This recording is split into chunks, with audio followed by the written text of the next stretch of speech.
pero bueno, está bueno porque bueno, tiene mucho de lo que hay que describir de las lesiones endocrinas, están en las diapositivas, entonces, digamos, con eso ya alcanza, ¿no? Como para tener el tema visto. Así que bueno, van a ver un montón de texto, pero bueno, si quieren hacer captura de pantalla está bueno como resumen del tema.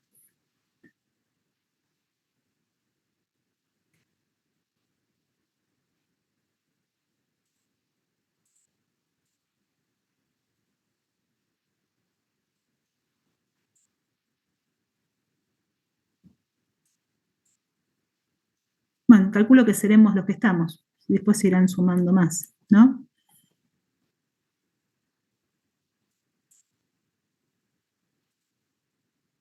Largamos así, pues yo después tengo también que terminar medio justo. Entonces, bueno, un poco de patología endocrina vamos a tener como temas centrales para poder ver las lesiones de la región celar y la región yuxtacelar, o sea, estamos hablando de hipófisis y todos aquellos diagnósticos diferenciales de la patología hipofisaria. Después, bueno, con microadenomas, macroadenomas, craneofaringiomas, ¿sí? Como temas más importantes. El otro punto para poder evaluar, digamos, patología endocrina, vamos a verlo a nivel de la tiroides.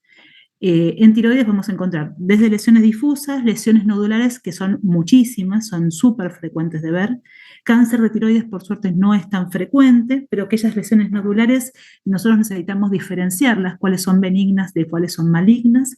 De ahí a la clasificación del TIRADS, que nos permite ver los nódulos, clasificarlos de 1 a 5 o de 1 a 6, y a partir de ahí evaluar qué vamos a seguir haciendo con esos nódulos, si no los desestimamos porque no tienen posibilidad de ser malignos, o si tienen una alta probabilidad de malignidad, terminamos haciéndole un seguimiento o una punción diagnóstica como para poder evaluar las células desde la citología o desde un estudio de una punción de aguja gruesa para ver un taco histológico, ¿sí? Otro lugar que vamos a estudiar a nivel del cuello van a ser las glándulas paratiroides. Y por último, a nivel abdominal, vamos a ver lesiones adrenales, ¿sí? Que son temas, me parece, súper interesantes. Con respecto a la hipófisis, vamos a tener que es una glándula, ustedes se acuerdan seguramente mucho más que yo, que está constituida por dos sectores, un sector anterior bien glandular, que se forma a partir de una vaginación de la bolsa de Rathke, por lo tanto va a estar formada por células epiteliales. La secreción glandular va a producirse, se va a liberar el torrente sanguíneo mediante un sistema porta que está envolviendo toda la porción anterior de la hipófisis, y después tenemos una región posterior que no tiene el mismo origen glandular que la región anterior, sino que tiene un origen nervioso, es una prolongación del hipotálamo, en donde en realidad va a estar constituida por las terminales axónicas de los núcleos paraóptico y supraventricular. En esas terminales axónicas, ¿qué encontrábamos a nivel de la neurohipófisis? Las terminales nerviosas. ¿Pero qué encontrábamos en esas terminales nerviosas? Como característica distintiva de la neurohipófisis. Son las terminales axonales, ¿sí? Que tienen una zona de mayor dilatación, ¿sí? Pero ¿qué encontrábamos adentro de los axones? Que era a diferencia del resto de las neuronas, ¿no? ¿Las hormonas? Las hormonas, pero que iban a estar acumuladas, ¿sí? Ustedes se acuerdan que en realidad son hormonas porque se liberan, son mensajes que se liberan en el torrente sanguíneo, pero que son de una constitución proteica, son neurotransmisores, acumulados en vesículas en las terminales axónicas. Y esa acumulación de vesículas que tienen prácticamente una constitución proteica, cuando nosotros hagamos una imagen de resonancia magnética en la secuencia T1, vamos a ver que nos va a brillar, ¿sí? Todo lo que brilla en T1 va a tener que ver con un alto contenido proteico o con una hemorragia recientemente presentada en un tejido, ¿sí? Entonces, aquellas imágenes que brillan en T1, vamos a pensar en esas dos posibilidades. Esto estamos hablando sin introducción de contraste endovenoso. Entonces, si yo hago, así contado rápidamente, si yo le digo que la adenohipófisis es una porción de la hipófisis muy glandular, muy celular, y la neurohipófisis es un sector que son terminales axónicas con acumulación de neurotransmisores con alto contenido proteico. Si yo hago una secuencia T1, ¿cómo las vería? Brillantes. Brillante la neurohipófisis, pero ¿qué pasa con la adenohipófisis? ¿Cómo la voy a ver en comparación con el resto del tejido nervioso? ¿Cómo se lo imaginan? Un tejido muy glandular. ¿Sí? Comparémoslo con alguna estructura conocida. ¿Qué les parece? De menor intensidad, como hipo, o sea, De menor intensidad con respecto a qué. con respecto a la neurohipófisis, Sí, eso seguro. similar a, Va a ser muy no parecido sé, a qué a tejido. grasa, ¿A qué cosa? a la grasa, me imagino, no lo sé. No, no va a ser parecida a la grasa, porque ustedes acuérdense la intensidad de señal, lo mismo que la densidad en tomografía. La grasa es bien hipodensa, ¿sí? O es hiperintensa en las secuencias de T1. Yo le voy a ver un tejido bien celular, como tiene la adenohipófisis, lo voy a ver muy parecido, por ejemplo, a la sustancia gris, ¿sí? Del cerebro que está cerquita. Todos los tejidos yo los voy a ir comparando para decir, bueno, si tienen la misma intensidad de señal, tienen la misma constitución histológica, ¿sí? Entonces, yo lo voy a ver muy parecido a la sustancia gris, lo voy a ver muy parecido a la intensidad de señal que, por ejemplo, teníamos en un hígado. ¿Por qué? Porque la acumulación de células son bastante parecidas. ¿Sí? O sea, la densidad celular dentro de la glándula son bastante parecidas. Entonces, esto para que vayamos pensando, la resonancia es mucho de razonamiento lógico. ¿Sí? Ahora vamos a ir viendo un poquito más. Sí, obviamente vamos a tener las dos porciones de las glándulas con su tallo hipofisario que está viniendo de la eminencia media o de la región hipotalámica. ¿Sí? Algo que es muy importante, si nosotros lo tenemos que ubicar a la hipófisis en su relación dentro del cráneo, diríamos que estaría en la base del cráneo, ¿no? ¿No? ¿Dónde lo ubicaríamos? ¿Qué referencias anatómicas utilizaríamos para decir, bueno, la hipófisis yo la iría a buscar en este sector, donde está ¿En la tal silla cosa? turca? Buscamos la silla turca, que es un relieve del hueso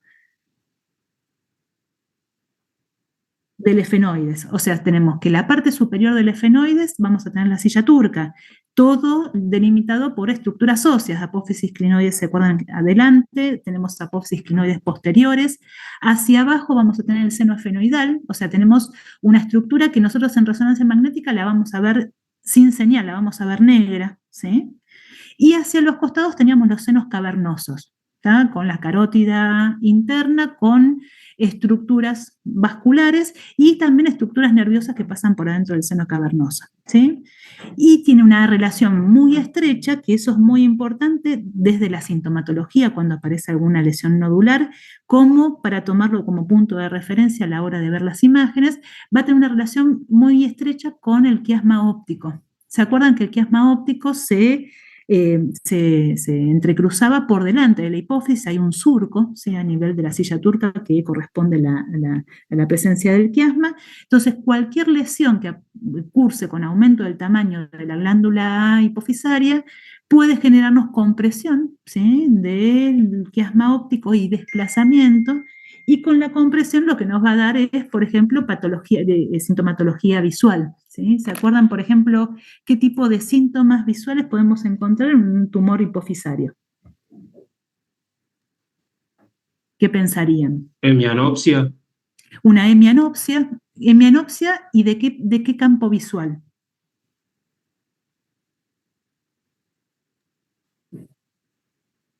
Ese sería el campo, digamos, retiniano, el sector de la retina, pero el campo visual sería bitemporal. O sea, lo que voy a perder es el campo visual de las regiones temporales, que son las que se entrecruzan a nivel del quiasma, ¿sí? Entonces, yo cuando tenemos un aumento del tamaño de la hipófisis, va a producirse una compresión a nivel del quiasma óptico con una afectación en la en la información que pasa a través de estos axones, ¿sí? Entonces voy a perder la visión del campo visual temporal, de ambos lados, porque ambos lados son los que se entrecruzan, ¿sí? Tanto derecho como izquierdo, ¿sí?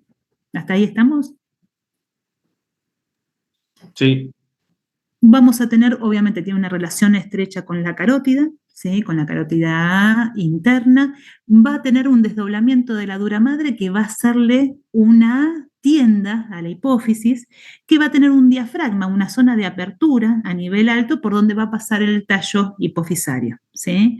Entonces, ese diafragma no solamente va a permitir el paso del tallo hipofisario, sino va a permitir en el crecimiento, por ejemplo, de algún tumor, alguna lesión hipofisaria, que exceda los límites de ese sector destinado a la hipófisis y pueda acceder a la región intracraneal, ¿sí?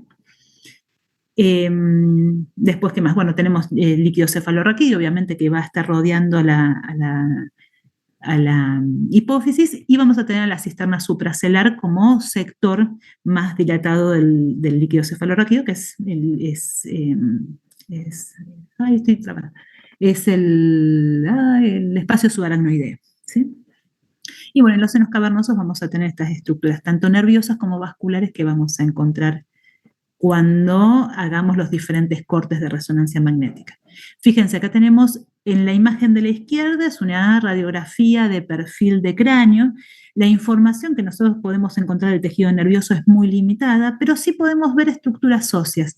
Y acá lo que nos está mostrando es la silla turca vista de perfil, ¿sí? Esta es la lámina cribosa, tenemos la silla turca acá, y lo que nos muestra que hay un aumento de tamaño, ¿sí? Este aumento de tamaño se produce por aquellas lesiones que van creciendo lentamente a nivel de la hipófisis y van erosionando y remodelando todas las estructuras óseas que están alrededor, ¿sí? Entonces nosotros cuando hacemos una radiografía o cuando hacemos una tomografía, que es lo que vemos del lado derecho, que justamente es una reconstrucción en el plano sagital de la silla turca, en donde vemos este aumento de tamaño de la región ósea.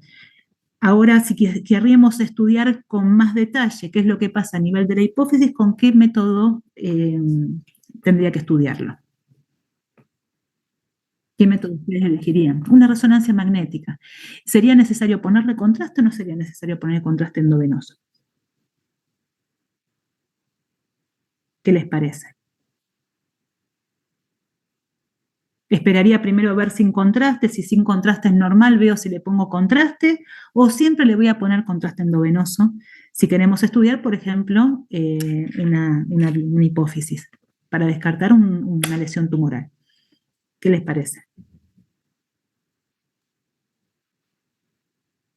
Y por ahí sí, profe, porque la hipófisis está muy vascularizada y si hay una Sí. tumoración quizás aumente más de tamaño y aumente la red portal.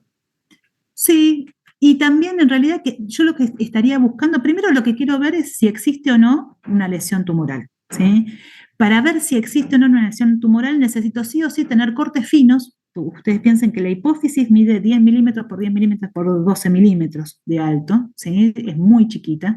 Entonces, si yo hago cortes de 5 milímetros, con 10 milímetros yo hago 2 cortes para ver la hipófisis. Yo necesito hacer cortes bien delgaditos que incluyan varios, digamos, todos los sectores de la hipófisis para poder descartar que no tenga una alteración de su estructura, ¿sí? Sin contraste le voy a hacer sin lugar a dudas y finitos los cortes los voy a hacer sin lugar a dudas porque yo estoy estudiando una glándula muy pequeña, ¿sí? Yo le voy a poner contraste, una vez que yo hago los cortes sin contraste, le pongo contraste como para ver el comportamiento que tiene la glándula con el contraste endovenoso. Se vio, digamos, es medio controvertido esto de cuánto nos aporta de información el contraste endovenoso. Sí es importante hacer sin contraste porque la mayoría de las lesiones, ahora vamos a ver los microadenomas, aparecen en las imágenes sin contraste, pero también es importante ver qué es lo que pasa con el contraste endovenoso. Y en el caso de los microadenomas, que son por lo general hallazgos incidentales, son lesiones tumorales que aparecen en un cráneo que vienen a estudiarlo por otra causa, ¿sí? Y lo que tienen el comportamiento con el contraste endovenoso es que tienden a un realce más bien tardío, ¿sí? Se van a ver por lo general hipointensos en las secuencias T1 y van a tener un realce más tardío. Ahora vamos a ver un poco las imágenes. Pero lo ideal es estudiar siempre imágenes de resonancia magnética, cortes coronales y cortes sagitales principalmente, ¿sí? Los axiales no me aportan mucha información. Vamos a hacer secuencia T1, secuencia T2 y vamos a hacerlo en contraste. Y el contraste tiene la característica de ser un contraste dinámico.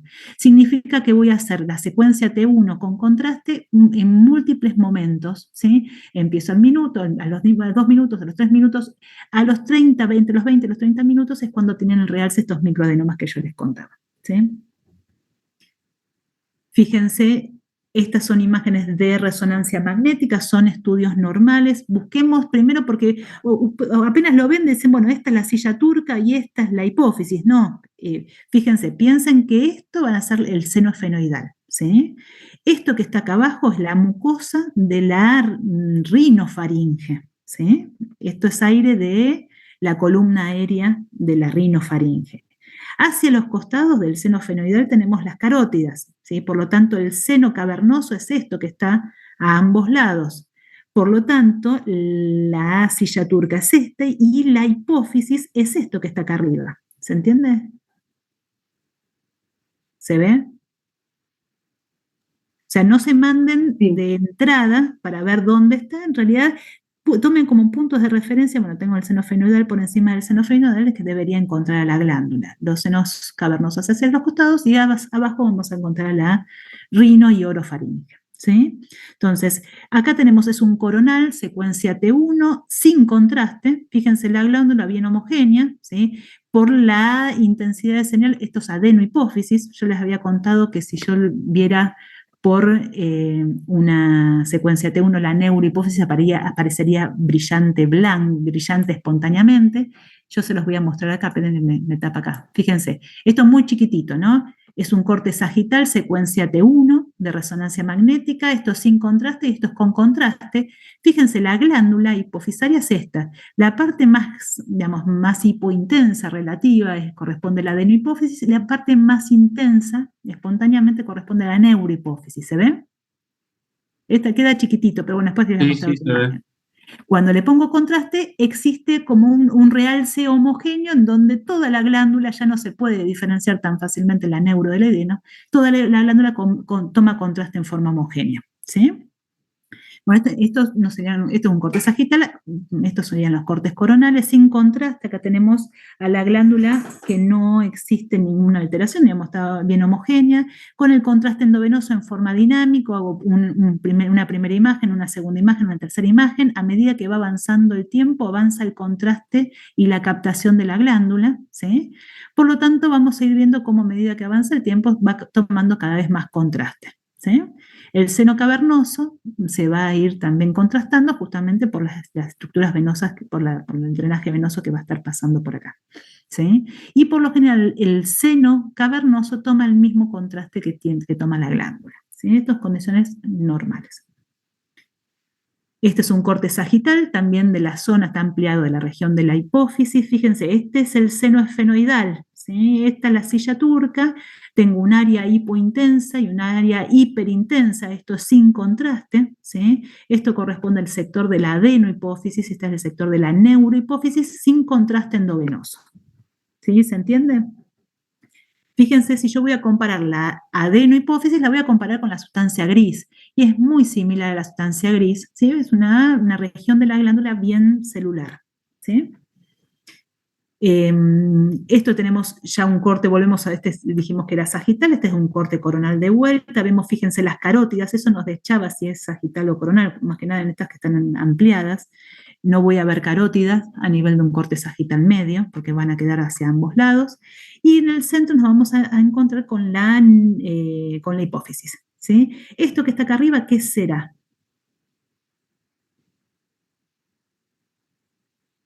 Esto hipointenso.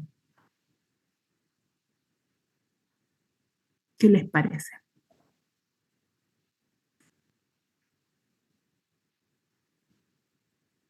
Chan. ¿El quiasma óptico no? Pero por supuesto, mujer, ¿sí? Tenemos ahí el quiasma óptico y hacia ambos costados seguramente lo que están saliendo son las cintillas ópticas, ¿sí? Esto es anatomía pura, ¿sí? Pero acuérdense, fíjense la relación tan estrecha que tiene el quiasma óptico con respecto a la hipófisis, ¿sí? Y hacia ambos lados, fíjense, la carótida con el seno cavernoso hacia uno y otro lado. Ahora vamos a verlo más en detalle. Fíjense, corte coronal de vuelta, sin contraste, secuencia T1. Acá está el quiasma, acá está la hipófisis, ¿sí? Este sería la silla turca, acá tenemos las carótidas. ¿Sí? Fíjense, cuando le empezamos a poner contraste endovenoso, esto es el seno carotidio, ¿sí? Perdón, el seno cavernoso, y lo que vamos a encontrar es el realce homogéneo de la adenohipófisis, ¿sí? Y acá en un corte mucho más delgado lo que podemos llegar a ver son los diferentes estos puntos, ¿sí? De intensidad intermedia, intensidad de partes blandas que corresponden a los nervios que pasan por dentro del seno cavernoso, ¿sí? ¿Se ve? ¿Se entiende? Estos son todos desdoblamientos de la dura madre, ¿sí? Que van a formar el seno cavernoso. Por eso lo vemos bien hipointenso.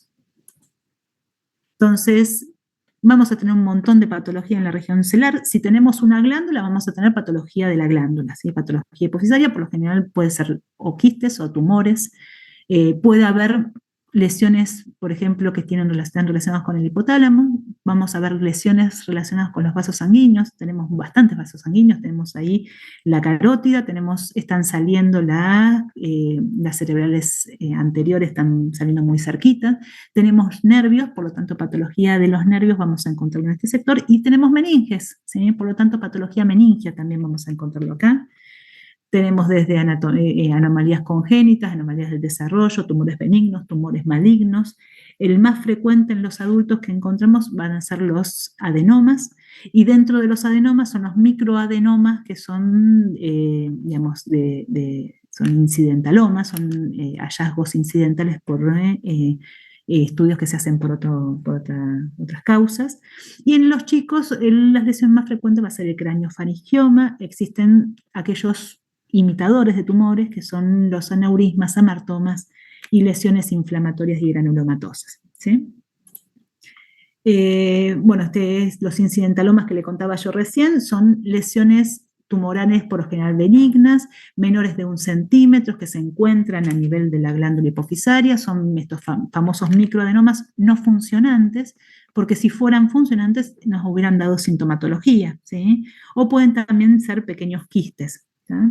El tema es, bueno, ¿qué hacemos con estos incidentalomas? ¿Se los opera, se los controla, se los continúan evaluando? En realidad, los pequeños microadenomas que no tienen ningún tipo de sintomatología, se los puede controlar, pero no se le hacen nada, ¿sí? A veces se pueden hacer evaluaciones endocrinas como para ver si son secretantes o no, pero lo más probable es que no lo sean, ¿sí? El tema es, bueno, cuando encontramos estas cosas, ¿qué hacemos si el paciente no tenía síntomas?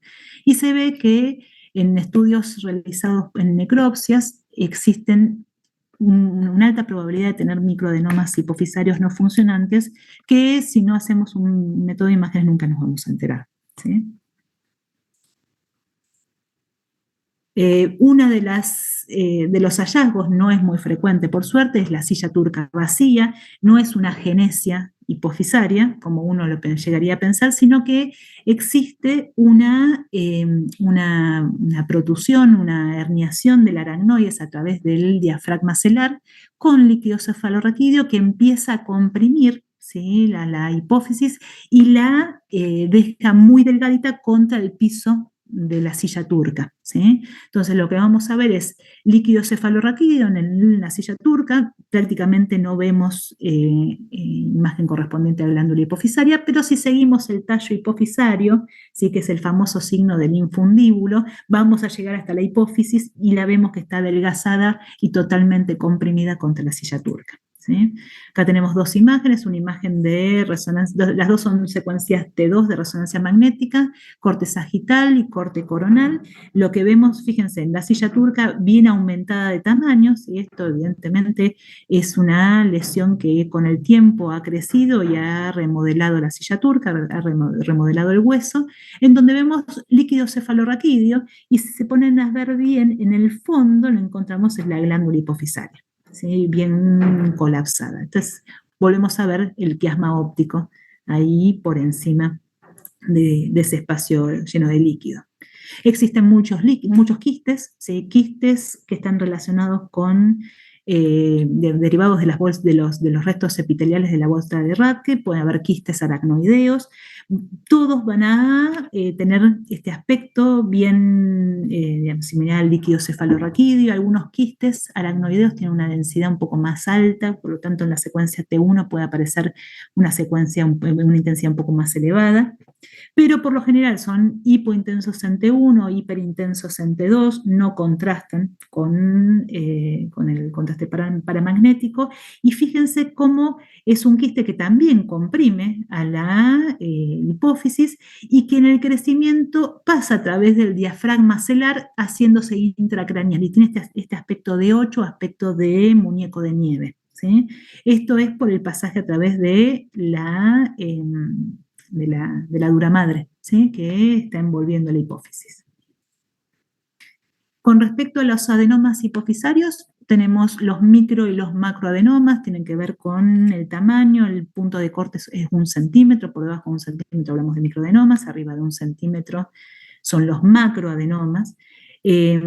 Vamos a ver que los microadenomas son muy pequeños, lo que habíamos visto antes, lo que hablábamos antes, por lo general aparecen como lesiones hipointensas en las imágenes de resonancia magnética, tiene que haber sí o sí cortes bien delgaditos como para poder verlos. Muchas veces los hallazgos sutiles son abombamiento del contorno de la glándula, ¿sí? O el remodelamiento de la silla turca, lo que nos hace pensar que puede haber alguna lesión en ese sector, o una desviación del infundíbulo, una desviación del tallo hipofisario, ¿sí?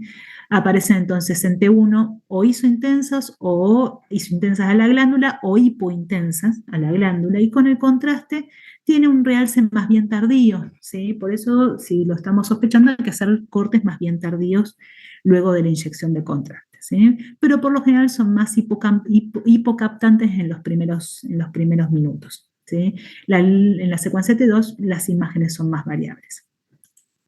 Fíjense, tenemos una glándula hipofisaria, la tenemos acá, tenemos la carótida.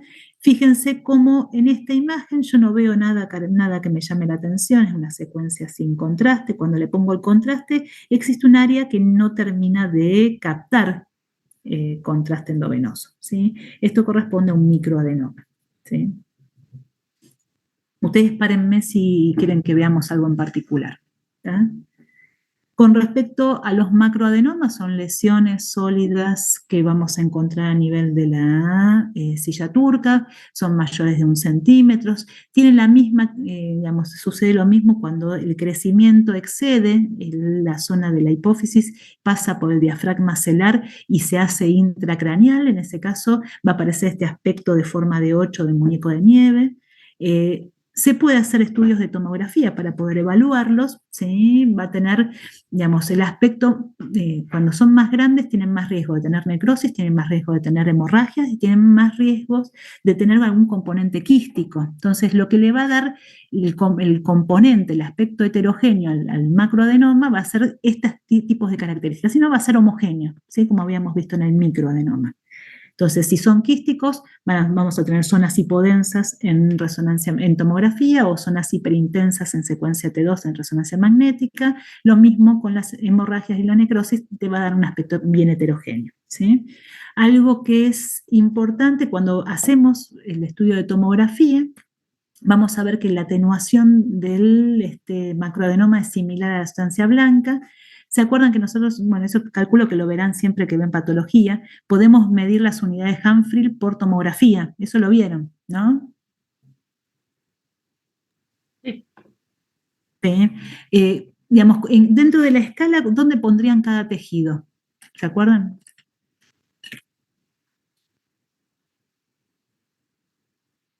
Cero se toma el agua, ¿sí? Entonces, ligeramente más por encima del 0, que serían 30, 40 unidades Hanfield, lo que vamos a tener son aquellos tejidos que tienen un componente celular, ¿sí? Muy altos, por ejemplo, estamos hablando de más 1000 de unidades Hanfield, estamos pensando en, por ejemplo, algo cálcico.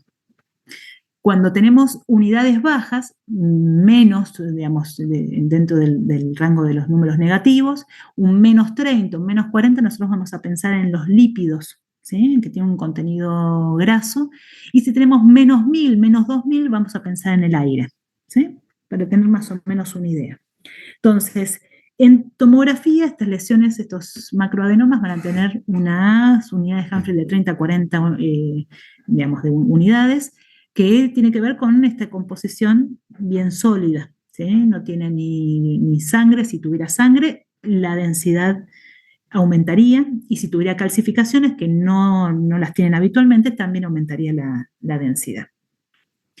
Se ve que cuando hay macroadenomas está asociado a un aumento de la mucosa del seno esfenoidal, y que este engrosamiento de la mucosa del seno esfenoidal estaría marcando un peor pronóstico neurológico, ¿sí? En la resonancia, que va a ser el método de elección para poder estudiar todas estas lesiones, también va a depender el aspecto que tengan a cuánto componente quístico, cuánta hemorragia y cuánta necrosis tienen dentro de la lesión. Es eso lo que lo va a dar más heterogéneo. Y con el contraste endovenoso, el componente sólido va a realzar en forma moderada y en forma alta, ¿sí? Vamos a ver, hay que recordar, yo no sé si calculo que también lo han visto bastante, hay una secuencia más allá del T1, del T2 y el T1 con contraste, que es la secuencia de cogradiente o secuencia GRE, o el T2 asterisco, no sé cómo lo llaman, que habla de que son aquellas secuencias de susceptibilidad magnética que nos muestra con imágenes con puntos negros a aquellos lugares en donde hay depósitos de hemosiderina, ¿sí? Cuando hubo una hemorragia, hay una metabolización de esa hemorragia y hay depósitos en ese sector, entonces no van a aparecer siempre, porque son, digamos, queda esos recuerdos tisulares de por vida. Vamos a encontrar estas imágenes negras cuando hacemos el ecogradiente o el T2-GRE, ¿sí? Existen niveles líquido-líquidos cuando hay una hemorragia, una acumulación de líquido hemorrágico dentro del adenoma, se van a ver bien. Y fíjense, una imagen sólida ya no es la misma imagen quística que habíamos visto antes, una secuencia T2 con un corte sagital y un corte coronal.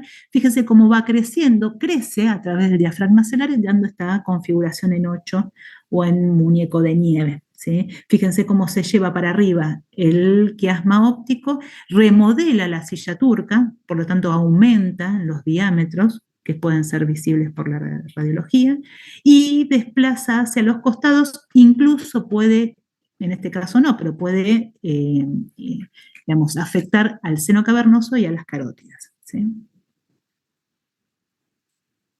Bueno, en realidad acá lo que dice es que me parece que sí está afectando algo a la izquierda, ¿sí? Pero es como un poco más sutil, la derecha está más respetada. Y en este caso tenemos otro paciente en donde tenemos, con las secuencias con contraste, vemos un realce heterogéneo, ¿sí? Este aspecto de muñeco de nieve. Fíjense, bueno, acá se ve un poco más el compromiso del seno cavernoso del lado izquierdo por este macroadenoma. En las imágenes de tomografía se ve toda la remodelación ósea que genera la lesión sobre la base del cráneo. Si existiera algunas calcificaciones las veríamos mucho mejor por tomografía, y si existieran zonas de hemorragia, como en este caso, se vería todo más heterogéneo, ¿sí? Los cráneo-faringiomas, digamos, también tienen un componente variable, quístico sólido, tienen habitualmente imágenes cálcicas. Es eso lo que de alguna manera nos hace pensar en la presencia de un cráneo-faringioma. Cuando hacemos las imágenes de resonancia magnética, vemos que son hipo o isointensos en T1, hiperintensos en T2, ¿sí? Con un realce tras la introducción de contraste. Fíjense, acá tenemos un cráneo-faringioma con un componente quístico, por eso en la secuencia T2 se va a ver más hiperintensidad en este sector, que en la secuencia T1 cae la señal. Y tenemos que, fíjense cómo está afectando en este caso al seno cavernoso del lado derecho, ¿sí? El realce con el contraste es bien heterogéneo. ¿Hasta ahí estamos? Voy rápido porque tenemos un montón de cosas para ver, pero ¿hasta ahí vamos bien? Sí, sí. ¿Sí? Bueno, con respecto al meningioma, el meningioma también son frecuentes de ver, no son tan raros. Las imágenes son bien características. A nivel de la silla turca van a estar relacionados con los lugares en donde vamos a encontrar dura madre, cerca de los procesos clinoides, donde tenemos el diafragma celar. nos afecta, bueno, pobre, las mujeres en edad media, como en mi caso, estamos afectadas por todas estas patologías endócrinas, ¿sí? No en este caso no endocrino, pero estamos dentro del grupo etario, en donde en la resonancia magnética, en un meningioma, vamos a ver tanto en T1 como en T2 son isointensos con el parénquima y tienen un importante realce, que eso es bien característico del meningioma, y se ve la colita dural, que es lo que nos termina de hacer el diagnóstico diferencial. Fíjense, es una imagen bien redondeada de bordes bastante netos, si bien ahí bueno, está en relación con la carótida, ¿sí? Tiene un realce bien intenso con el contraste endovenoso, ¿sí? Que cuando hacemos, este es otro meningioma, lo que se ve es la relación, la colita y su relación con la dura, ¿sí? En este caso es un meningioma de la hoz del cerebro. Pero la toma de contraste es bien característica, ¿sí?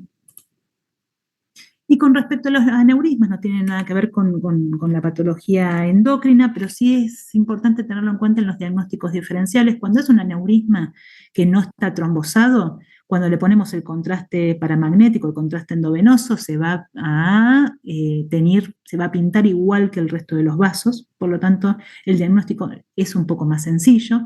El problema es cuando aparecen trombos dentro de ese aneurisma, ¿sí? Y el aspecto que da es un aspecto bien heterogéneo con una falta de circulación de sangre en su interior. Entonces el diagnóstico no es tan fácil. Fíjense, imagen secuencia T2, una imagen secuencia T1, tenemos una lesión redondeada, bien heterogénea, ¿sí? Cuando ponemos contraste puede tomar o no contraste de acuerdo a la cantidad de trombos en su interior, ¿sí? Hay que pensar en los aneurismas como diagnóstico diferencial y poder ver su relación con los vasos sanguíneos. En ese caso hay que hacer un estudio, una angiografía, ¿sí? una angioresonancia, ¿sí? Hasta ahí estamos con la parte hipofisaria. ¿Alguna pregunta antes de pasar a la tiroides?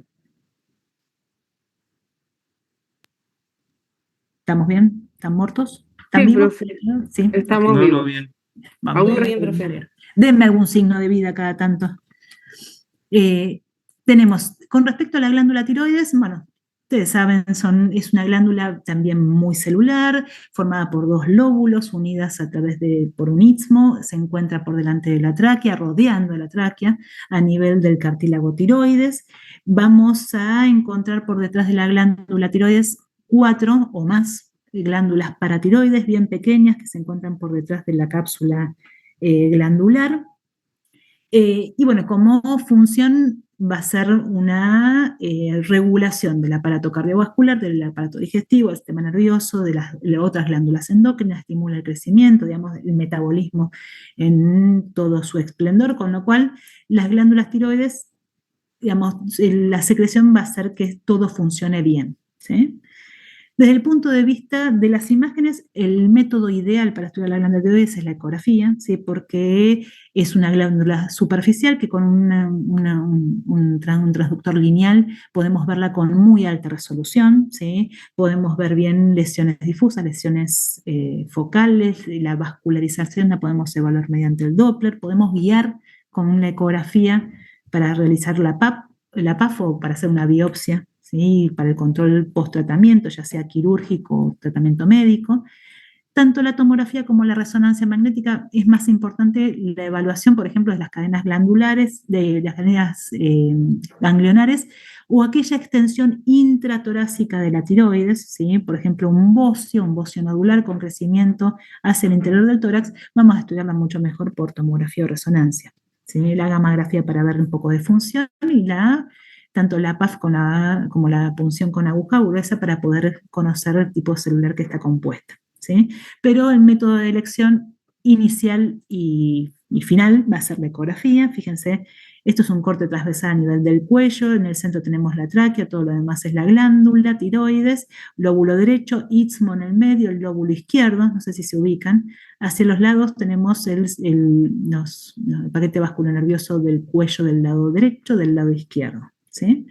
Entonces tenemos la evaluación, esta es la estructura normal de la glándula, bien homogénea, con los bordes bastante lisos, la ecogenicidad está ligeramente aumentada, ¿sí? En relación con los músculos de la región, ¿sí? Siempre la comparación la vamos a establecer con los músculos pretiroideos, ¿sí? Nos va a servir la ecografía para hacer una guía a la hora de buscar una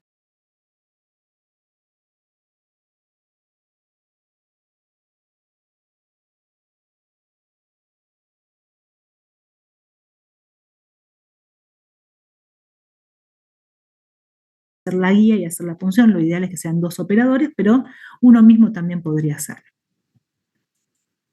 Dentro de las enfermedades tenemos enfermedades difusas, enfermedades focales. Las difusas, la más frecuente, va a ser la enfermedad, la tiroiditis de Hashimoto, ¿sí? Tenemos el bocio adenomatoso, la enfermedad de Graves, ¿sí?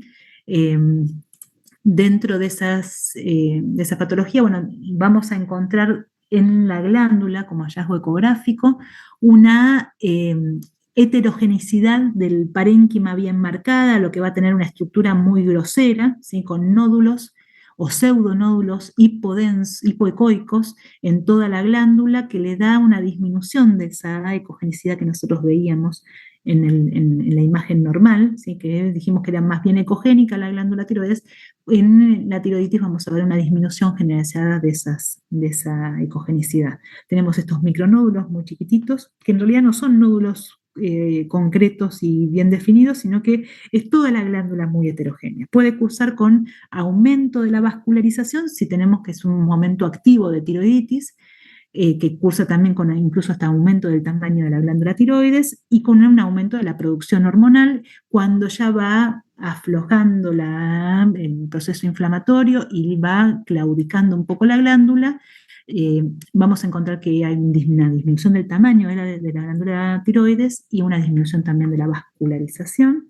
Fíjense, este es un corte transversal igual que habíamos visto anterior en la normal, con la ecogenicidad bien heterogénea, bien disminuida. Fíjense, en comparación con los músculos, prácticamente tienen la misma ecogenicidad. Fíjense estos pseudonódulos que van a estar formando parte de todo el parénquima tiroideo. Cuando le ponemos el Doppler vamos a tener que puede brillar, como pasa en este caso, en un caso de una tiroiditis que está en su etapa más activa, ¿sí? Pueden existir tiroiditis con la presencia de un nódulo único ecogénico, ¿sí? Con bordes bien definidos, ¿sí? Los nódulos de tiroides que son ecogénicos son nódulos que no nos generan preocupación, ¿sí? El riesgo de malignización de estos nódulos es bajo, el riesgo de que estos nódulos sean malignos es bajo. Los que nos asustan son los nódulos hipoecoicos, esos son los que vamos sí o sí a punzar. Entonces, la enfermedad de Graves es otra de las patologías difusas, es una enfermedad autoinmune que cursa con un aumento del tamaño glandular, la textura también es más heterogénea, no tiene estos nódulos, estos pseudonódulos que habíamos visto antes, sino que es heterogénea difusa, y cuando le ponemos el Doppler, algo característico es que es hipervascular, es un infierno tiroideo, ponemos el Doppler y se prende toda la glándula, ¿sí? Fíjense, aumento de tamaño de la glándula. No es tan heterogénea como en el caso de la tiroiditis, pero se ve aumentado y le ponemos la vascularización con el Doppler y se pinta de una forma muy marcada. La tiroiditis de Carbain, que es una enfermedad posinfecciosa del aparato respiratorio superior, se ve que, digamos, como característica distintiva, bueno, aumento de tamaño de la glándula tiroides, tenemos focos hipoecoicos dentro del parénquima, pero lo que es súper importante es cuando apoyamos el transductor en el cuello, la tiroides duele, ¿sí? Es algo que no lo va a dar ninguna en el resto de las patologías difusas, ¿sí? Fíjense, tenemos un nódulo hipoecoico de bordes bien difusos y un aumento de vascularización en algunos sectores y otros sectores tiene disminución de la vascularización. Esto seguramente le genera dolor al paciente la evaluación de esta glándula.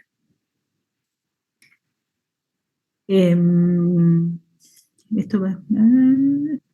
No sé por qué está acá en difuso. Bueno, en el caso de las metástasis tiroideas son más silentes, lo encontramos en el carcinoma anaplásico de tiroides, en melanoma, cáncer de pulmón, cáncer renal, ¿sí? Hay un aumento del tamaño glandular, existen múltiples nódulos hipoecoicos de bordes no tan definidos, ¿sí? No tienen el halo hipoecoico, que también nos genera una tranquilidad cuando lo vemos, y tiene un patrón heterogéneo marcado. Fíjense, en este caso tenemos un nódulo hipoecoico de bordes parcialmente definidos, puede haber algo de vascularización.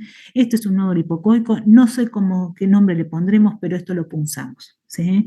Apenas nosotros vemos esto en una glándula tiroides, es una lesión que después vamos a ver, está dentro de la clasificación 4 del TIRADS, es un nódulo para punzar. Después veremos si es metastásico, si es un carcinoma papilar, qué nombre le vamos a poner, pero esto se punza, este paciente no se puede ir sin una indicación de punción. Bueno, con respecto a la patología nodular, es súper frecuente de encontrar, súper frecuente de encontrar.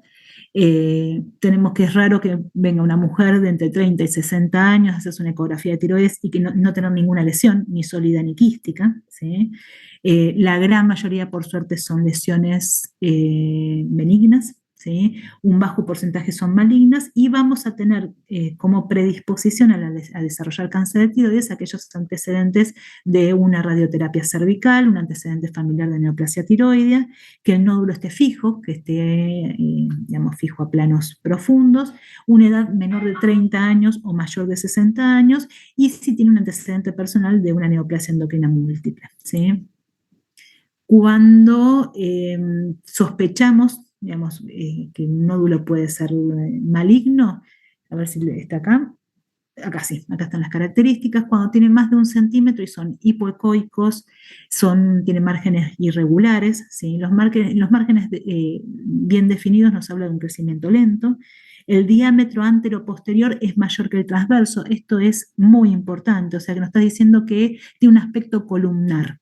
¿Qué significa? Que tiene más altura que diámetro transverso. Esto se da, digamos, en patología maligna tanto de la tiroides como también en patología maligna que encontramos a nivel de la mama, ¿sí? Entonces, todos aquellos nódulos con un aspecto más columnar, más en forma digamos, que se vea más altura que diámetro transverso, es una característica para punzar. Si tiene microcalcificaciones intranodulares también es un punto de sospecha y una vascularización también en forma centrípeta, aunque es más discutible esto, ¿sí? El resto de las características son nódulos para estudiar, ¿sí? Con respecto a las adenopatías cervicales, que sean redonditas, digamos, que tengan un hilo graso, la pérdida del hilo graso central, que tengan los bordes mal definidos, que tengan un aspecto más confluente, que sean heterogéneos, que tengan calcificaciones o cambios quísticos, nosotros vamos a sospechar que son adenopatías patológicas, ¿sí? Fíjense un aspecto de un carcinoma papilar, fíjense lo alto, es mucho más alto que el diámetro transverso, es hipoecoico, si bien tiene los bordes bien definidos, tiene los bordes más lobulares acá tienen el contorno no es tan definido y tiene microcalcificaciones, ¿sí? Esto es una lesión punzable y después la citología nos dirá qué será, ¿sí? Acá tenemos otra lesión hipoecoica, nodular, de bordes parcialmente definidos con macrocalcificaciones, vascularización. Esto es un nódulo pulsable, terminó siendo un carcinoma papilar. Otro nódulo hipoecoico o isoecoico, pero fíjense, los márgenes están mal definidos, calcificaciones grotescas, ¿sí? Esto es para punzar, fue un carcinoma folicular, ¿sí? Estas son imágenes de tomografía, fíjense, tenemos un gran nódulo intratorácico, o sea, tenemos un crecimiento intratorácico de esa glándula con desplazamiento de la tráquea hacia el lado derecho, con desplazamiento de los vasos que encontramos a ese nivel del mediastino, un comportamiento bien heterogéneo con el contraste endovenoso, ¿sí? Esto es altamente sospechoso, ¿sí? Con respecto al TIRADS, importante para que sepan, es de 1 a 6, el 1 es una glándula normal, digamos, un examen de tiroide normal, un TIRADS 2 son hallazgos benignos, o sea, si tenemos un quiste, si tenemos una tiroiditis de Hashimoto, va a ser un TIRADS 2, ¿por qué? Porque tenemos 0 probabilidades que eso sea maligno, ¿sí? Diferente es si sobre una tiroiditis de Hashimoto aparece un nódulo hipoecoico. Bueno, ahí ya va a ser un TIRAS 3, ¿sí? El 3 va a ser hallazgos probablemente benignos, ¿sí? Pero estos vamos a hacer una evaluación a lo largo del tiempo, cada 6 meses le vamos a repetir la ecografía a ver si cambia algo de su aspecto y su tamaño de ese nódulo. El TERRAT 4 nos habla de que hay algunas características sospechosas, el riesgo de malignidad es de 5 a 80%, o sea, tenemos un margen impresionantemente grande, pero el TERRAT 4, que dentro de lo que vimos es un nódulo hipoecoico, que tiene bordes parcialmente definidos, microcalcificaciones adentro, más alto que ancho, son características que nos va a hacer punzar ese nódulo, van a ser un TERRAT 4 para punzar.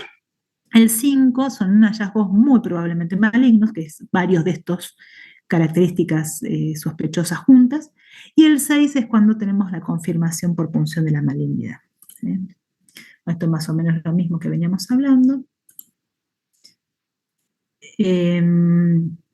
Y con respecto, bueno, las paratiroides son muy chiquititas, si las encontramos por detrás de la tiroides, van a ser por lo general 4, ¿sí? A veces hay más supernumerarias, no las vamos a ver en condiciones normales por ningún método, ni ecografía, ni gammagrafía, ni tomografía, ni lo que se les ocurra, pero sí, por ejemplo, cuando aumentan de tamaño, en el caso de un adenoma o una hiperplasia paratiroidea, vamos a poder verlos con mucha más definición por ecografía, ¿sí? Por ejemplo, en el caso del hiperparatiroidismo primario, en donde tenemos bueno, un aumento de los niveles séricos de calcio y los niveles de paratormona.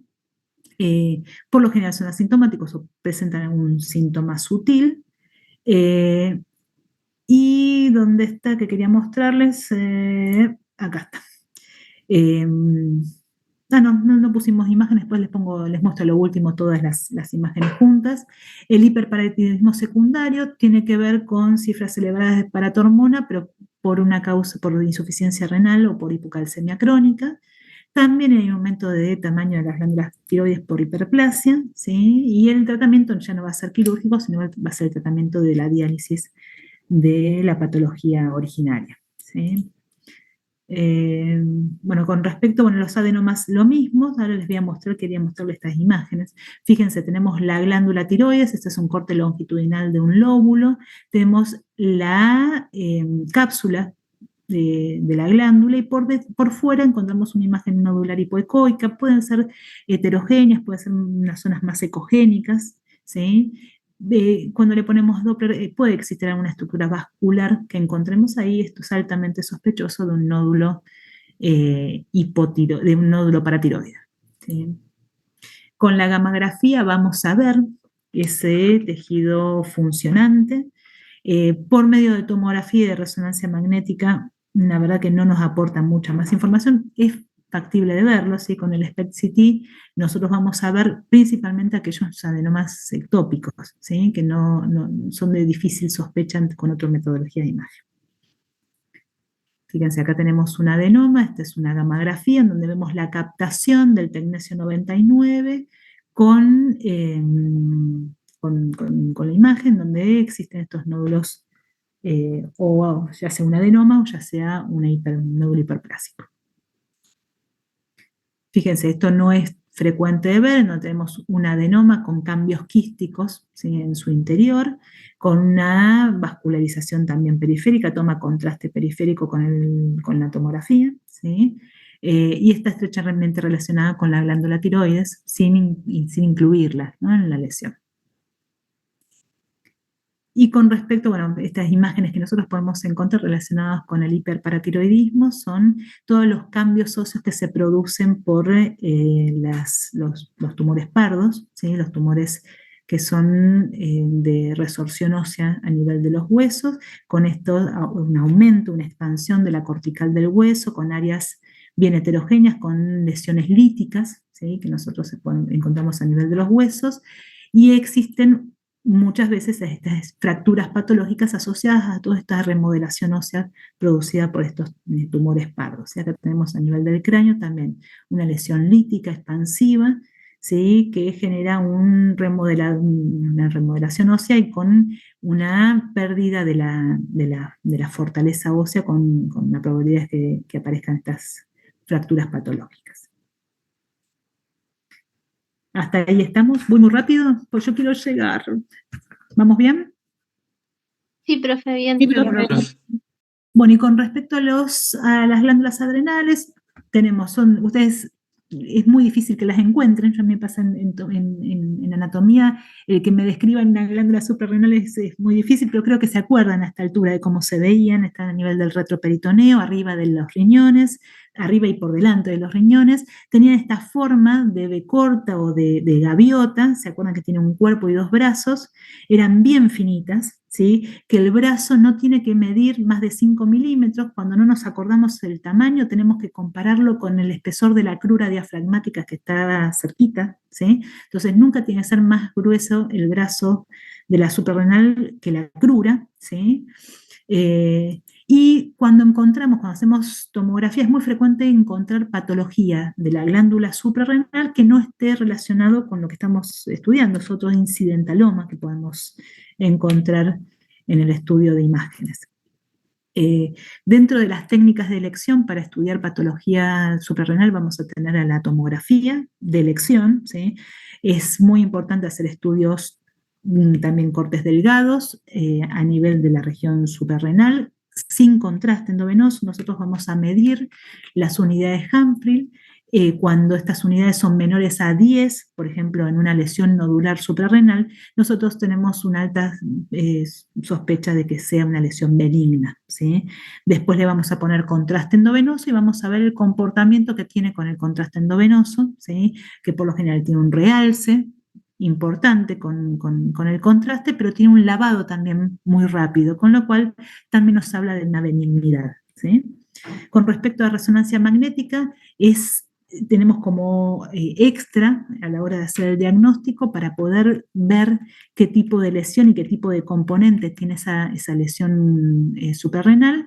Vamos a hacer algo que se llama el estudio de cogradiente en T1 en fase y fuera de fase. ¿Sí? Ahora les voy a mostrar las imágenes. Hacemos T1, hacemos T2, hacemos con contraste, pero antes de hacer el contraste hacemos un fase y fuera de fase.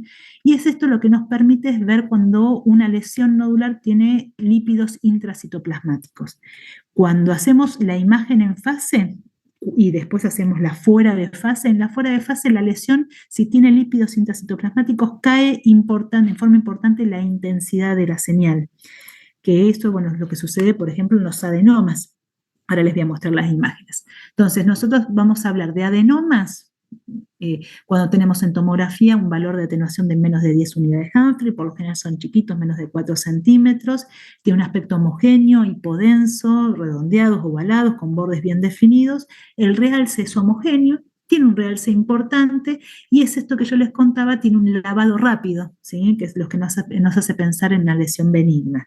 Si el contraste persiste a lo largo del tiempo en la lesión, vamos a sospechar que esa lesión tiene probabilidades de ser maligna, ¿sí?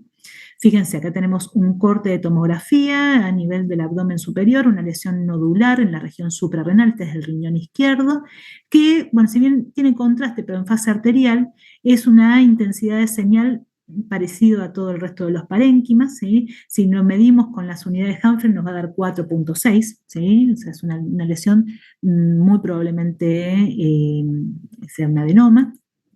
Cuando le hacemos la resonancia magnética, hacemos fase y fuera de fase, ¿sí? Fíjense, tenemos estas dos imágenes van juntas, ninguna no van por separadas en el momento del estudio. Hacemos la imagen de T1 en fase, y cuando hacemos la misma imagen fuera de fase, fíjense que hay un sector de la lesión que cae la señal en el fuera de fase. No solamente cae la señal, sino que, fíjense, se delimita todo el resto de los órganos en donde hay contacto de agua con grasa, hay como una línea se llama delineado en tinta china, ¿sí? Ese es el fuera de fase, pero lo que nos está mostrando que hay lípidos intracitoplasmáticos es la caída de la señal en el fuera de fase, ¿sí? Esto es diagnóstico, ¿sí? Es muy alta, digamos, sospecha de que sea un adenoma. Con respecto al mielolipoma, es otra de las lesiones que nosotros lo vemos y decimos es un mielolipoma de calachina, ¿sí?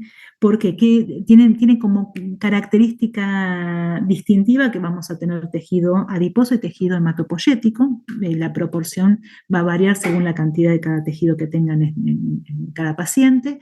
Cuando medimos las unidades Humphrey en tomografía, vamos a tener que tenemos menos 20. Acuérdense que cuando pasamos del 0 a los negativos, ya si son negativos bajitos, es grasa. Si son negativos muy altos, va a ser el aire, ¿sí? Por lo tanto, no hace falta hacer ningún otro tipo de prueba adicional cuando vemos esto. Cuando son más grandes las lesiones, ahí sí tienen un riesgo de sangrado, por lo tanto, ahí sí vamos a, digamos, se propone hacer la cirugía, pero si no, directamente se los deja y yo creo que ni siquiera se los controla. Fíjense, en la región suprarrenal del lado izquierdo tenemos una lesión hipodensa, estamos en tomografía, que tiene la misma densidad que el resto de la grasa abdominal. Esto es grasa dentro de la lesión, grasa macroscópica dentro de una lesión, es un mielolipoma, ¿sí? Digamos, usted me dice, bueno, podemos contar, no hace falta, ya con esto ya es diagnóstico, ¿sí? Con respecto al feocromocitoma, son lesiones sólidas. Estos no son lesiones silentes, no son lesiones que vienen como incidentalomas, sino que son pacientes que vienen con hipertensión arterial refractaria a tratamiento, con palpitaciones, cefalea, sudoración, arritmias, ¿sí? Vamos a encontrar lesiones de pequeño tamaño, menos de 4 centímetros, y van a ser homogéneas y bien delimitadas, con un realce homogéneo, y en aquellas lesiones que son mucho más grandes, aparecen bordes, digamos, estructura interna heterogénea, con bordes irregulares, con realce también irregular, ¿sí? En este caso, bueno, no van a tener grasa el feocromocitoma, y una de las cosas es que tiene un realce muy intenso y persistente con la introducción de contraste endovenoso, ¿sí? Es eso característico del feocromocitoma. Esta es una imagen de resonancia magnética en corte coronal. Tras la introducción de contraste tenemos un realce bien heterogéneo, ¿sí? Con zonas más hipointensas y zonas de contraste de realce más importante. Y con respecto, y yo creo que es lo último, el carcinoma suprarrenal, ¿no? Por lo general son de tamaño grande, son de un crecimiento muy marcado, ¿sí? Crecen tanto que si después de 2 estudios separados por más de 6 meses, si no cambiaron de tamaño, se descarta la presencia de carcinoma suprarrenal. Si tenemos una lesión suprarrenal que persiste a lo largo de 6 meses del mismo tamaño, no es un carcinoma, ¿sí? Bueno, tenemos que la forma es irregular, los bordes son poco definidos, ¿sí? Suelen tener estos bordes nodulares, el realce es muy heterogéneo, puede tener necrosis, puede haber calcificaciones, ¿sí? Hay áreas de sangrado también, que eso es lo que da la heterogeneidad, puede dar metástasis a distancia en el hígado y en el pulmón, y es esta la imagen, ¿sí? Es una imagen que se encuentra bien en retroperitoneo. ¿Por qué es retroperitoneal? Porque está desplazando hacia abajo el riñón, ¿sí? Fíjense cómo lo desplaza totalmente, desplaza hacia arriba el estómago, desplaza hacia el costado la cola del páncreas, es bien heterogénea, bordes bastante definidos, pero con contraste heterogéneo con zonas de necrosis, ¿sí? Bastante grande, con alta sospecha de carcinoma, ¿sí? Y lo que podemos encontrar, digamos, también cuando hacemos, por ejemplo, un estudio de tórax, siempre, por sospecha de una lesión tumoral, siempre conviene cortar hasta las imágenes hasta las suprarrenales, porque es probable que tumores pulmonares nos den metástasis en la glándula suprarrenal, también de melanoma, de mama, de páncreas y de riñón. El aspecto de las lesiones metastásicas son variables, son bien homogéneas si son chiquitas, si son más grandes, más de 4 centímetros, son más heterogéneas y con los bordes más irregulares. El realce también es más heterogéneo, pero esto que les contaba, cuando son lesiones tumorales tienden a persistir el contraste dentro de la lesión, ¿sí? Y creo que estamos, bueno, es que tenemos una lesión metastásica a nivel de la suprarrenal del lado derecho. Fíjense que es difícil diferenciarlo con la resonancia, con las características, con la introducción de contraste, podemos acercarnos un poco más a la sospecha diagnóstica y, digamos, si tenemos una lesión tumoral pulmonar conocida, es uno de los diagnósticos diferenciales, ¿sí? Pensar que no es una metástasis. Bien. Bueno, esto es una imagen de Cristian, yo no he estado ahí, ya estaré en algún momento. Así que, bueno, es esto. Profe, Sí. ¿disemina por vena o...? Diseminación hematógena, sí. Dicen en el caso de las metástasis, dicen. Sí, gracias. Sí. Y creo que estamos, ahí está. Bueno, rapidito, pero llegamos a ver todo. ¿Alguna duda? La diseminación del último, si es hematógena, ¿el primer sitio o el más común donde fuera de lo que es ganglio? Mira, no sé si es el primer sitio, la verdad que eso no lo recuerdo, eso habría que buscarlo en el libro, pero es frecuente de encontrar las metástasis a nivel de la suprarrenal, incluso muchas veces es frecuente de encontrar en las dos suprarrenales lesiones metastásicas, ¿sí? Tanto que no sé si lo hacen siempre de rutina en todos lados, pero nosotros en la clínica donde hice la residencia, en la clínica Movillaski, cuando estudiábamos tórax, siempre hacíamos cortes hasta las suprarrenales. ¿Por qué? Porque el paciente después se iba, si encontrábamos alguna lesión que en concomitancia tenía una lesión nodular suprarrenal, ahí llevábamos a estudiar en más detalles, ¿sí? O llevábamos a proponer hacer una punción a nivel de la lesión tumoral del tórax, ¿sí? Pero bueno, no sé si son súper frecuentes, pero los hemos visto y bastante, ¿sí? Gracias. No, de nada, chiquis. Así que bueno, estudien mucho, cualquier cosa avisen, manden mensajes, no sé si tienen, yo les dejé mi mail el otro día, y si no, pregúntenle a Cristian a ver si hay alguna duda y la tratamos de resolver. Bueno, muchas gracias. Buenísimo, gracias, Gracias, profe. pobres. Profe. Bueno. Muchas gracias.